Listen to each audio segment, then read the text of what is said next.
Salut à tous, bienvenue pour ce nouveau tutoriel. Aujourd'hui on va continuer avec les S-Shape. Donc c'est des outils qui sont disponibles dans la version 17 de DaVinci Resolve, donc la bêta publique. Ils ne sont pas disponibles dans les versions précédentes. Mais on va voir ce qu'on peut faire d'intéressant avec, d'accord? C'est des outils qui ne sont pas encore tout à fait bien optimisés, mais je pense qu'à l'avenir on aura des choses vraiment cool à faire avec. Donc déjà je vais vous montrer une chose qui est assez cool aussi, une nouveauté. C'est par exemple si je vais dans Fusion, d'accord? Ici, j'ai juste à prendre un autre texte, ici. Et puis là, par exemple, je vais taper DaVinci, d'accord? Et en fait, si on retourne dans la timeline, voilà. En fait, là, j'ai directement un Fusion Composition qui a été créé. Je peux changer la durée. Retourner dans Fusion, par exemple. Et voilà. Donc, j'ai une Fusion Composition créée depuis un node, tout simplement. Donc, je peux effacer mon texte.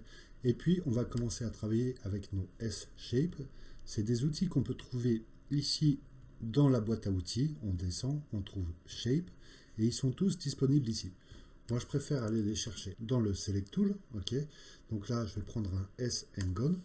Et comme on avait vu la dernière fois, c'est des outils qui ne peuvent pas être affichés tout seuls. On va avoir besoin d'un S Render pour pouvoir avoir une visibilité sur nos objets. Voilà. Donc après ce S Gone, on va choisir un S Boolean qui va nous permettre en fait de combiner deux objets en même temps. Donc au-dessus, on va mettre un S star. Ok. Et on va le connecter sur le S Boolean. Voilà. Donc là, on a combiné deux objets. On ne voit pas le S Ngon. Par contre, si je sélectionne mon S Boolean, je vais aller dans Opération et choisir Subtract. Voilà, donc on a bien nos deux objets de connecter.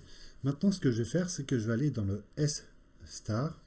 Et ici, d'accord, dans l'inspecteur, on a inspecteur. Et juste à côté, on a un petit bouton qui va nous permettre, en fait, de dérouler l'inspecteur, de le rendre un peu plus grand pour avoir une meilleure visibilité. Ce que je vais faire, c'est que je vais appuyer sur la petite épingle dans le S star. Et puis ici, je vais sélectionner mon S Ngon. Et donc maintenant, en fait, on voit l'inspecteur de nos deux objets. Ok. Donc là, je vais choisir Points, ok, de S star. Et ce que je vais faire, en fait, c'est que je vais faire une expression. Je vais mettre un signe égal. Et puis, avec le petit plus, je vais aller chercher Side, ici. D'accord? Donc en fait, je viens de connecter les pointes avec les sides de mon S-Ngon. Donc là, on n'a plus besoin de la petite épingle. Ok, je peux la désélectionner. Je clique dans mon autre graphe. Ce que je vais faire, c'est que je vais replier le menu. Et puis maintenant, j'ai juste à sélectionner mon S-Gon et on est revenu à la normale. L'intérêt de faire ça, c'est que maintenant, si je change le nombre de sides, je vais changer le nombre de pointes de mon S-Star en même temps. Ok, donc là, moi, je vais choisir 3. Voilà. Et puis là, en fait, on ne voit plus rien parce qu'en fait, il va falloir descendre le depth dans le S star. Ok, donc voilà, on peut créer des objets assez cool comme ça. Moi, ce que je vais faire, c'est que je vais descendre le depth à 0, choisir le type de border style comme ça, et puis je vais grandir le border width. Voilà. Là, ça me paraît un peu épais, mais on va le garder un peu comme ça pour le moment. Et puis tout de suite, pour s'organiser, ce que je vais faire, c'est que je vais aller dans le width, et puis je vais sélectionner expression, et je vais connecter ça au height. En fait, ça va me permettre en fait de contrôler la taille de mon S star, d'accord? Voilà, tout simplement. Donc là, je vais aller dans S Ngon, et dans S Ngon, je vais désélectionner solide, et je vais augmenter le border width. Et puis là, en fait, je vais changer le type de border style, ici. Et là, je vais le mettre en flat. Ok, en flat. Ok, ça c'est fait. Maintenant, ce qu'on va faire, c'est que dans le S star, là, en fait, avec la taille, on va pouvoir gérer la longueur et découper, en fait, notre objet en 3 parties, comme ça. Voilà, donc ça me paraissait un peu épais, donc je vais pouvoir réduire ici avec le border width de l'étoile. D'accord, on va réduire. Voilà, là, ça me paraît plutôt pas mal. Ok, maintenant qu'on a fait ça, ce que je vais faire, c'est qu'après ce S Boolean, je vais ajouter un S Outline. Ok, ce S Outline va nous permettre de faire une ligne autour de nos objets, en fait, de réaliser un contour. Et puis là, je vais réduire à peu près, voilà, quelque chose de visible, mais de pas trop épais. Voilà, là, ça me convient. Et puis maintenant, en fait, ce qu'on va faire, c'est qu'on va animer ce S Outline. Donc, on va se mettre à la 10e frame, d'accord? Je vais commencer mon animation à partir de la 10e frame. Je vais descendre le lens ici. Et puis, je vais mettre une keyframe sur la position et sur le lens. Et on va aller à 40 frames plus loin, ou même 50 frames plus loin. Je vais aller à la 60e frame. Et puis, je vais remonter le lens et la position également. Voilà. Donc, si on regarde notre animation maintenant, voilà ce que ça donne. Voilà, c'est plutôt pas mal. Maintenant, ce qu'on va faire, c'est que on va réutiliser ce S-Outline pour créer une autre animation par la suite. Mais ce qu'on va faire, c'est qu'on va aller sélectionner les deux. Je vais les coller juste en dessous. D'accord? Voilà. Je vais pouvoir connecter mon S-Boolean sur mon deuxième S-Outline. Je vais le renommer, celui-ci, SO2. D'accord? Pardon. Voilà. Et je vais en remettre un troisième en dessous. Celui-ci, je vais le renommer SO3. D'accord? SO3. Voilà. Et je vais connecter mon S-Boolean dessus. D'accord? Pour l'instant, on ne peut pas voir grand-chose. Ok. Je vais juste réorganiser. Voilà. Je vais mettre ça comme ça. Et maintenant, sur ce SO3, donc c'est mon outline. D'accord? C'est ma troisième outline. Je vais aller dans le keyframe ici. Et puis, je vais aller le trouver. Et je vais prendre mes keyframes ici. Je les sélectionne bien toutes. Et je vais les décaler à la 40e frame. D'accord? Je vais commencer à la 40e frame. Voilà. Maintenant qu'on a fait ça, on va sélectionner le S-Outline 2 et puis je vais choisir un autre S-Boolean. D'accord? S-Boolean. Pareil, celui-ci dans Opération, on va choisir Subtract et maintenant on va connecter ce S-Outline 3, ce SO3 ici. D'accord? Voilà. Donc maintenant, si on prend ce deuxième S-Render, voilà, on va regarder l'animation. Voilà ce que ça donne. Ok? C'est plutôt pas mal, ça me convient. Maintenant, ce qu'on peut faire aussi également, c'est que j'ai oublié de faire quelque chose, c'est que dans ce S-Outline, je vais pouvoir mettre en flat le border style, et on va le faire sur les trois également. Voilà. Ici aussi, sur le premier S-Outline, en flat également. Voilà. Ça, c'est important parce qu'en fait, par la suite, si on ne fait pas ça, on aura des petits points qui vont traîner sur l'animation. Voilà, donc en fait, on a deux sorties ici qui vont nous permettre de créer deux animations. Ok? Donc celle-ci, là, d'accord, si on regarde, voilà, on a une outline qui se poursuit comme ça et qui se termine comme ça. Et celle-ci, en fait, si on regarde, d'accord, sur le S-Render 1, elle reste comme ça. Voilà, donc on va se positionner à la 60e frame. Et maintenant, ce qu'on va faire, c'est qu'on va sélectionner les trois premiers nodes, d'accord? Voilà, le S-Ngon, le S-Star et le S-Boolean. Ok, je les sélectionne. Et puis, je vais les mettre juste au-dessus du S-Outline 1. Voilà, comme ça. Et maintenant, je vais pouvoir connecter mon S-Boolean ici à mon S-Outline pour avoir un merge. Et on obtient quelque chose de plein comme ça. D'accord?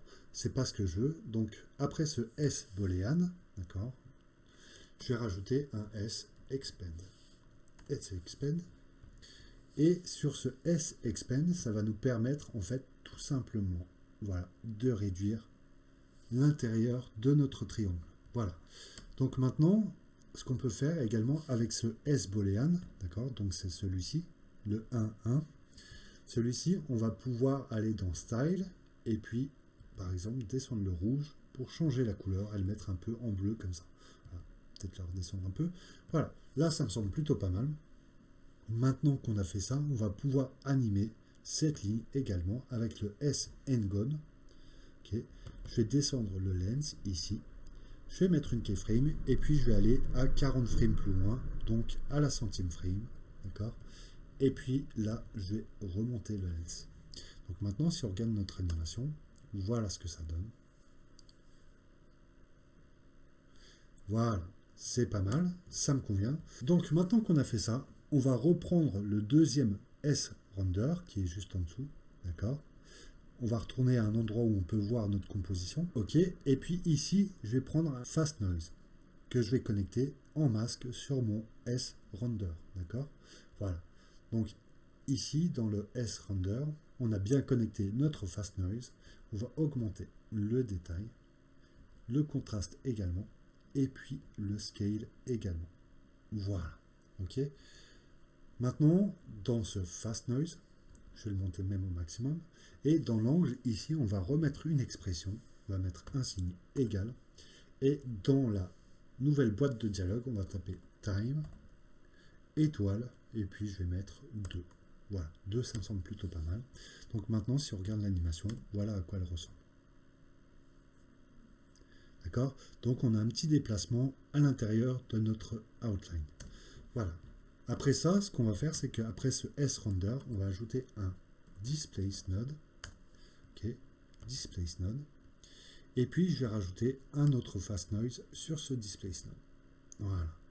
Donc je vais me remettre encore à un endroit. Voilà. Là, je vois pas mal mon objet. Donc ce que je vais faire, c'est que dans ce deuxième fast noise, je vais augmenter le détail. Je vais augmenter le contraste. Et puis le scale, je vais le mettre à peu près comme ça, aux alentours de 10. Voilà, comme ça on a un petit déplacement comme ça. Et donc si on regarde notre animation maintenant, voilà ce que ça donne. Voilà, c'est plutôt pas mal. Donc après ce displace node, on va choisir d'ajouter un soft glow. Et sur ce soft glow, on va décocher par exemple le bleu. Et voilà, on a une outline comme ça. Ça me plaît, c'est plutôt pas mal. Maintenant, ce qu'on peut faire, c'est reprendre ce premier sRender, donc avec l'animation complète, d'accord. Et sur celui-ci, on va également ajouter un soft glow, d'accord. Voilà. Sur ce soft glow, je vais juste décocher le rouge, voilà. Et donc là, en fait, on a un contour bleu comme ça, si on regarde bien, c'est bleu. Et puis maintenant, je vais pouvoir connecter mes deux objets à l'aide d'un merge. Donc ce que je vais faire, c'est que je vais mettre mon soft glow 2 en background et puis le soft glow 1 en foreground. Voilà, donc on a connecté nos deux objets ensemble. Si on regarde, on voit qu'on a le déplacement en éclair comme ça, et également notre outline et le sNGON qui vient remplir en fait ce triangle.